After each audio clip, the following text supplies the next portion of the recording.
Hi, and welcome to another episode of the After 90 Talk. I'm your host, Ivan Garcia, and as always, I'm here with the one and only Andrew, my nephew. What's up, brother? How you doing, man? Hey, you're good. Good to see you. Yeah, good to see you as well. Cool. Well, we're here again, right? Another edition. This is going to be another edition of the Americas show, along with some news of world football, specifically with the transfer market that we love. I guess it's part of the fun, huh, Andrew? Just seeing where all our favorite stars go and the next chapter of their football careers. Yeah, definitely. I mean, it's always it's. I think it's amazing when it's the new season that starts, and especially the summer transfer, because then everyone is in a new environment. It's the beginning of the new season, so there's not too much pressure to when you go in the club. But like you said, it's always a great transfer to like see players improve their game and stuff. So. Yeah, looking for new challenges, new countries, I guess that they go to. If you're a fan of like I guess traveling and just kind of like just the earth, I guess in general, right? And once again, it's part of the fun of the sport where you see a player maybe from your country or from a country that you're a fan of, and he goes to one of the best cities in the world, and the next year he's going to play in Paris, or he's playing in the city of Madrid or in Barcelona, or he's going to play in Buenos Aires. So it's just part of the fun. And also, if you're like a geography buff, then it makes it really interesting. All the awesome cities, so much that the world offers that we gotta explore, right? Part of you only live once type of thing. But anyway, we want to get into a local tournament here in America. It's specifically in the United States, right? It's a tournament sanctioned by CONCACAF. It's the Leagues Cup. It's taking the Liga MX and MLS teams and putting them in one tournament, kind of a made-up tournament. Personally, Andrew, I've told you in the past several times, I don't like it. I think it's excessive. I think it's a waste of the players' waste of their time, man. It's a waste of their time. I'm really upset at Liga MX for taking a break from their league, right? Yeah, We're just getting into the league, and then they take a 2-week break to play in this tournament. It's the third year of the tournament. Andrew, what are your thoughts? Are you enjoying it? I mean, the football isn't top tier, right? It's almost like a friendly tournament. I mean, I think it could have been something like the Champions League in Europe, where we have multiple teams from different countries in Europe battling out to be the best country in Europe, and I think this could have been something similar to the Leagues Cup, but like you said, they have to pause their league for a couple weeks in order for everyone to play, and then they go back into playing their new league, and it's weird, and it's also I don't like the fact that all the games are only played in the U.S. It kind of gives them a full advantage. There are a lot of Latino supporters in all of the U.S. and mainly here in California, but still I think it's not too fair. I think games should be played in Mexico for a better advantage, and also the fact that there's only one team only plays two or I believe three other teams just once, and I kind of don't like that. I'd rather have like a group stage of four team battling out 2 times against each other, and I think it makes it more interesting. And again, it's just a weird, competition. But football, though, I think it's great. It shows the kind of level that both countries are. Even though you have, Canada as well, but it's only like 2 or 3 teams from Canada. They just show the level, the difference in leagues and levels and players and everybody. So, I mean, I kind of enjoyed seeing the rivalry of, the U.S. and Mexico. And it gives like bragging rights to whoever's winning and whoever sides, is doing better. But yeah, I mean, we gotta talk about that. It looks like the MX have been kind of, losing the battle between U.S. and Mexico. Yeah, man, they're getting cooked. Like, if you take a look at some of the results, and then also the standings of the table, some of the best, the bigger teams in Mexico are already been eliminated from contention because of the points, like the point system. I don't even know that the Mexican teams understand the freaking how the points work, right? Where Yeah. you gotta where there's no way you there's no ties, right? I guess they go into penalties and somebody has to win, right? I guess and there's extra points involved if you win a penalty. It's kind of all over the place. It's really like I said, it's a dumb fucking made up tournament in my opinion. The point that you brought up, which to me is another conversation, is the lack of away games for the American teams, for the MLS teams. The CONCACAF is doing everything they can to favor the MLS teams every tournament, right? And there's no Leagues Cup game has been played in Mexico for the last 3 editions of this tournament. So that speaks to me as far as their priorities for CONCACAF. It's not about the competition; it's about generating revenue. That's what I see this fucking tournament made for. I don't like it. I don't even think it serves to show the level of the teams. I think they're not taking it. It's not a serious competition, right? Maybe they are taking it serious as far as bringing their top talents, but when it comes down to it, and the players know that they risk injury, or that there's really no prize for this tournament, and then it's just it's just a made up tournament. I think the players are smarter than to give 110% and risk injury, especially with only less than a year to go to a World Cup. Yeah. I doubt they're gonna be giving it all for this tournament. Not that they're not professionals, but it's just my opinion. It's what I see on the pitch.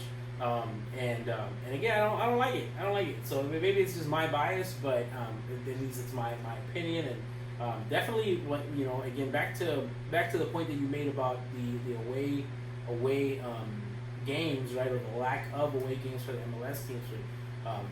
I don't know how an MLS fan can take away any bragging rights when you're getting so much advantage from the competition and the organizers. To me, it's not fair. And then, like I said, for me, it's a bigger topic because if you look at CONCACAF, what they do with the Gold Cup, which every 2 years it's held in the same country, it's held in the United States.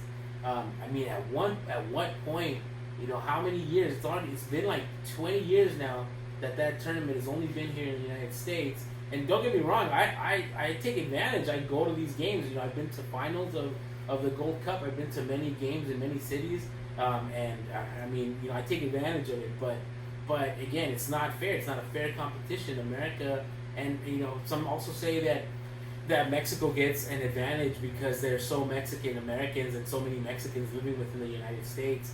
But I don't see it that way. I mean, it's a slight advantage, but then, but there is never any disadvantage that the United States team faces. They never have to go to a country where they don't understand the language, where the food is not the same for them, and where they actually feel like they're an away team. Mm. They never get that in the Gold Cup. It's the only tournament that is solely played in one country as far as like international tournaments. If you look at the Euro Cup, if you look at Copa America, if you look at the Asian Cup, and the Africa Cup, right? It's more distributed between the countries, and I think at one point, to me, Canada could easily host it any year on a 6 months' notice.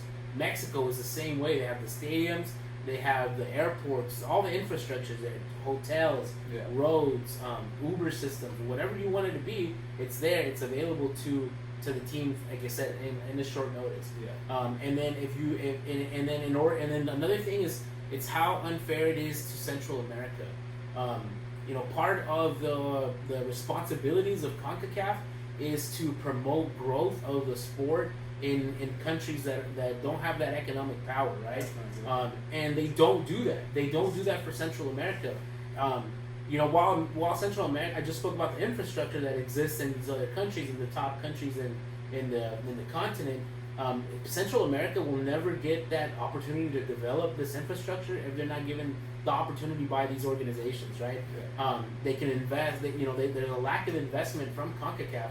They openly talk about the Gold Cup as an avenue to generate revenue for the tournament, which I get it. It makes you have to have money to run the organization, but to tell me that you can't do it every 4 years, how about every 8 years you do it in a different country? Yeah. You every 8 years you build a new stadium in Central America with some of that funding. Like there's no funding for it. I highly doubt it. I don't get into like speculation of what happens with the money, but I mean, it's something's fishy to me, and again, they don't do their job. They don't promote the growth in the countries in Central America. I think you can have an addition even where it's like sort of like the World Cup that's coming up where part of the group stage games are going to be played in Mexico and Canada, right? Why not have some group stage games in the capital of Costa Rica or in San Pedro Sula in Honduras? I don't know who else that you like. Maybe Jamaica. Yeah. One game you can't do one game. You can't. To me, again, it's CONCACAF. And then another thing that I criticize is the Mexican Federation's willingness to go along with this bullshit. They don't never go against it. They have so much power. The Mexican national team and the Liga MX, they have so much commercial power, right? There's a reason why they're constantly invited, or they're made, to be one of the large parts of not only Leagues Cup but the Gold Cup, and they just roll over. They're just happy to go along with CONCACAF's plans, and again, someone has to have the balls at one point to push back. I mean, you perfectly summed it up, and I think it just comes down to the popularity and not just it is almost about money, but it's also the main popularity pretty much. You never hear any news in Central America at all, which sucks, because there's a lot of talent. We've seen that many times, and just one team that I can always remember from Central America is always Saprissa. That team's always been a team that I've always seen face off against America, or a team from Jamaica. So yeah, it is unfortunate that we don't pay attention to teams in that sort of region, and it sucks, because they have as much as love for the game as we do, and everyone does, and they show the love, they show the support. We talked about it when Messi went to Kingston, and so many people went over there just to see him play and Inter Miami. That's an historical moment, and it just sucks that we don't, the federation as a whole don't pay attention to lower leagues just because they don't put revenue or whatever, and it sucks because, again, like I said, they have as much as love for the game, and they show pure passion for it, and it sucks that there's no teams like that, and it's only just mainly focused on the bigger names and bigger teams and all that stuff, but yeah, I thank you for your My good, rant? your good rant on the Nations League. Hopefully or the Leagues Cup, because there are many things viral. Yeah, there's many things that I think they haven't done a good job, and they have to focus on in order to continue the growth in football or soccer. And like we said, we wanted to start this podcast to reach people around the world, or at least reach people who don't know much of the game and don't follow it, and show them as how interested we are in the little things that can make them followers in the sport and stuff. But yeah, I mean, I don't know how to move on from this. I mean, well, let's just get into the actual, scores, and I guess, like I said, there's they completely revamped the Leagues Cup for some reason, right? And they made it pretty confusing in my opinion, right? I just got done reading all the changes, and like I said, there's no ties, so they changed the point system, which is kind of like a reason why you see some of the points that have been accumulated by teams, or like they've only played two games, lost one, won one, but they have 5 points, which doesn't make sense at all, or whatever the case is, right? But so they revamped it, and also there's they increased the number of teams, and they made it so that in the first phase, you only see matchups from MLS teams versus Liga MX. So I guess trying to appease the masses and the crowds, right? Andrew, so what are some of the games that you want to highlight? For me, one of the biggest losses that Liga MX has taken in a minute is a Cruz Azul score, a 7-0 loss. That was just really rocked world football. I don't say world football, but it rocked the region, right? A 7-0 loss to Seattle Sounders. Again, Seattle Sounders, man. Like, how much can you brag about it? They're giving you everything you need to make this win happen, right? You played at home in your own stadium, right, with your fake grass, and what do you expect? I mean, Dude, it was a massacre, man. It just sad. yeah, it was it was sad for Cruz Azul in general. They barely made it out, in the first half, just 0-0. But after that, once the second half just started, the Seattle Sounders, they they look like Bayern Munich against Barcelona in 2020, man. And I've seen my fair share of Seattle Sounders beating, Pumas in the CONCACAF, and it's not a good feeling. But to lose 7-0, to a team, this is not just a bad Cruz Azul team. This is not one of the worst. This team destroyed Whitecaps in the final. It's not too long ago. I believe like 5-1 or somewhere around that with a huge score. And Seattle Sounders aren't a weak team as well. They're a very strong team. So it's not like something switched they both switched positions. No, they're two very good teams that just look like Seattle Sounders came out on top and crazy. We even had Mexican American Oed Vargas score as well against Cruz Azul, so that just put more icing on the cake against the team from Ciudad de Mexico. But this isn't just one of the matches that went out like this for Liga MX teams. You even have, I believe.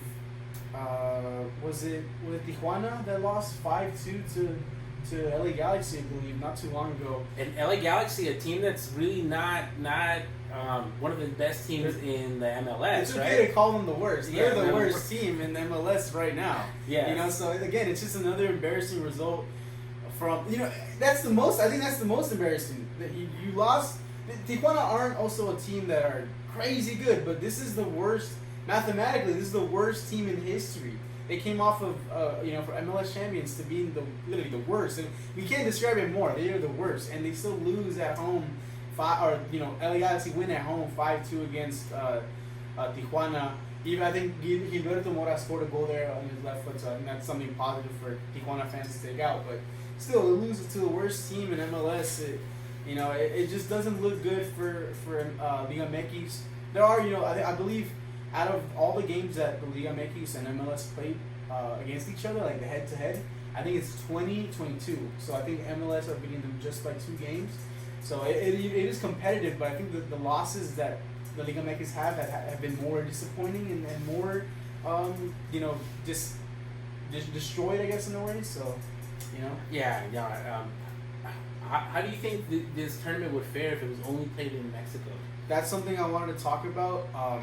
While you were speaking about it, which is okay. Not too long ago, Pachuca played against, I believe, Columbus Crew at the Hidalgo Stadium, and Pachuca destroyed them 4-0. Again, it was a pretty decent Pachuca side against one of the best sides in MLS history with that Columbus Crew team, and they got destroyed by Pachuca. And then after the game, many reports were coming from the players saying that they got sick because of the food poisoning or weather.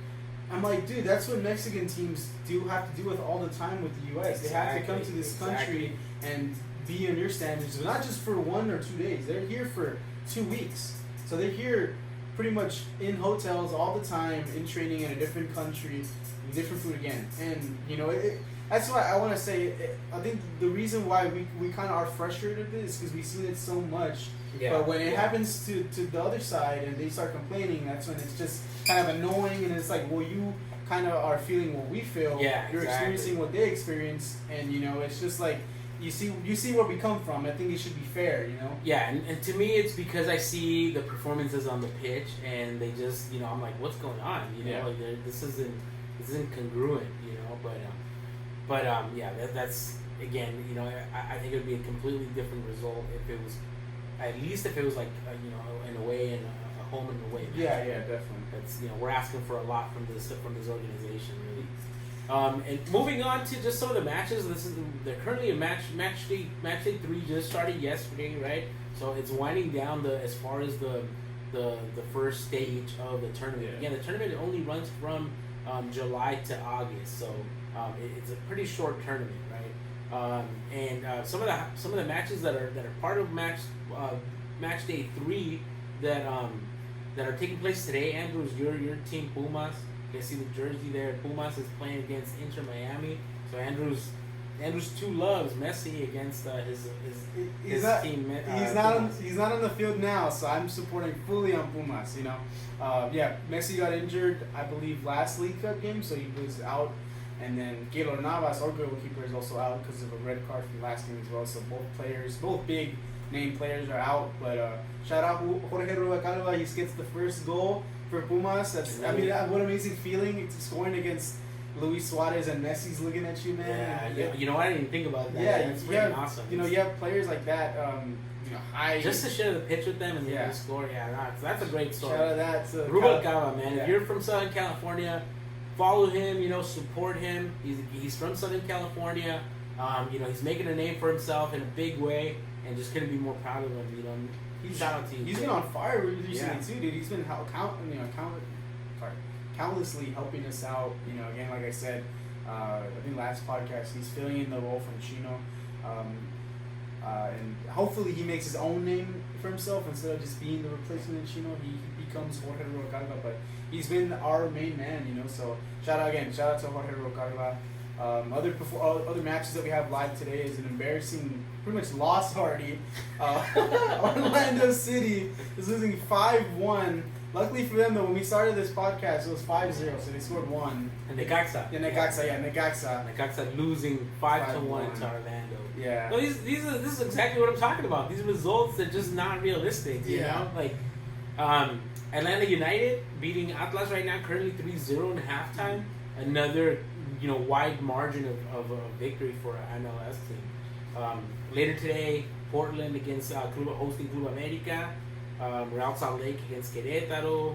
Seattle Sounders against Club Tijuana. Will they score another 7? We'll see. Yeah, that's unfortunate for Mara right there. For you Chivas fans, Cincinnati against Guadalajara, and a little bit here at 4 p.m. Pacific time. Charlotte, Monterrey, discúlpeme. Monterrey's up in California, a city called Monterrey, so I don't want to mix it up too. New York Red Bulls against Juarez over at that beautiful New York Red Bull Stadium, Red Bull Arena, whatever it's called. Our local team, LA Galaxy, will play against Santos Laguna, and then the losers, Cruz Azul against Colorado. We'll see who can throw up the C at the end of that match. Yeah. And then I think yesterday as well, pretty interesting match. We had LAFC versus Tigres. And shout out to David Martinez, an LAFC Academy boy, gets the win, scoring a brace, a penalty, which I was also very surprised because I believe Buanga was there. He's a great penalty kicker, or penalty taker. You know, so seeing David Martinez, he's only 19 years old as well, up front to pretty much get the first goal of the game. He scores. Well, actually, no, it was his second goal. But yeah, he got a brace. He got the win for LAFC. So shout out to David Martinez, relief from Venezuela. So another Hispanic right there. So yeah, shout out to him. Got the win for the boys. I have a buddy, right, that I grew up with here in the city, right, Andrew. He's we're the same age. We went to elementary school and junior high, and then even in high school. And he has a nephew that plays for LAFC Academy, and that kid, like, look at, he's gonna go pro. He's good. I think he's like in the under 16.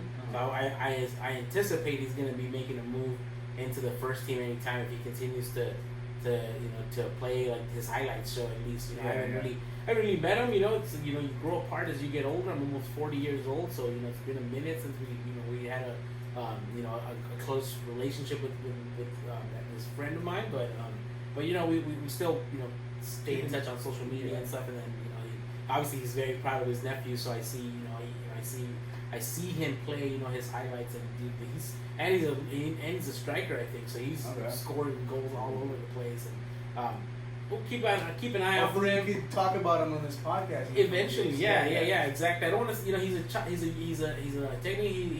a minor, so I'm not gonna say his name or nothing like that. Yeah. But eventually, hopefully, we wish him the best of luck, obviously, and watching his career closely as well. So it's just kind of exciting news. Yeah. Moving on, or continuing with League's Cup, just kind of the standings for the current stage. They divided them up into 2 groups for standings. One is the MLS group, the other is Liga MX group. Round off a couple of the top teams. Orlando, in order. Number 1, Orlando, Columbus, Seattle, Portland, Inter Miami, and LAFC, all with at least 6 points.